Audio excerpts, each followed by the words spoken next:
The solution to dealing with robots is simple. Use bigger machines. But Murderbot was different from the rest. At this moment, he lay on the ground, barely clinging to life, yet his mind was still fixated on watching the latest episode of his favorite TV series. With all his internal modules completely offline, he couldn't even manage to struggle. Strangely enough, the enemy who had attacked him clearly had the power to finish him off, but had deliberately held back. Soon, the enemy appeared holding a combat module in its hands. Murderbot instantly understood. They wanted to control him. Facing this death threat, Murderbot did something absolutely shocking. He started singing. Amazingly, the black robot was completely mesmerized by Murderbot's voice. Murderbot successfully rebooted his system. With his mobility restored, Murderbot immediately engaged the black robot in fierce combat.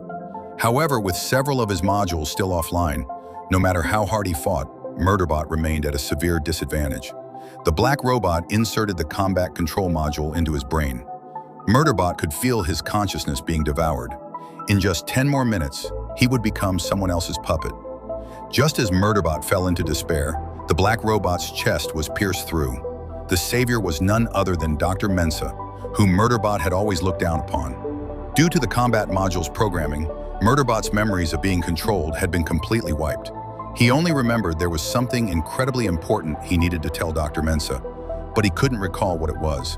Murderbot felt something strange at the back of his neck and tried to reach for it, but his system blocked the movement. The black robot hadn't completely shut down yet. After all, robots don't have hearts. Dr. Mensa noticed Murderbot's unusual behavior and, thinking it was damage from the battle, kindly moved to help him up. The other crew members, realizing Dr. Mensa hadn't returned, immediately rushed to provide backup with their weapons. But while they were looking for a way to open the door, Dr. Mensa simply blasted through the wall.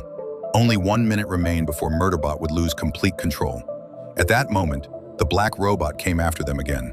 As an advanced robot, it should have been equipped with precise targeting systems, theoretically impossible to miss. Ridiculously enough, the arriving teammates weren't hit by enemy fire, but were instead knocked unconscious by the recoil from their own weapons. Finally, Murderbot understood. The black robot was waiting for Murderbot to personally kill all the humans at the scene. Just then, crew members arrived in their spacecraft and crushed the black robot flat. But Murderbot's combat module had already finished loading. Even though Murderbot realized what was happening, he could no longer stop the program from running. The system began buffering, and every human around him was marked as a target for elimination. Faced with this desperate situation, Murderbot made a decision that shocked everyone. He ordered the doctor to kill him, but Dr. Mensa refused his request. She had come to see Murderbot as a true teammate, which was why she had risked everything to come to his rescue.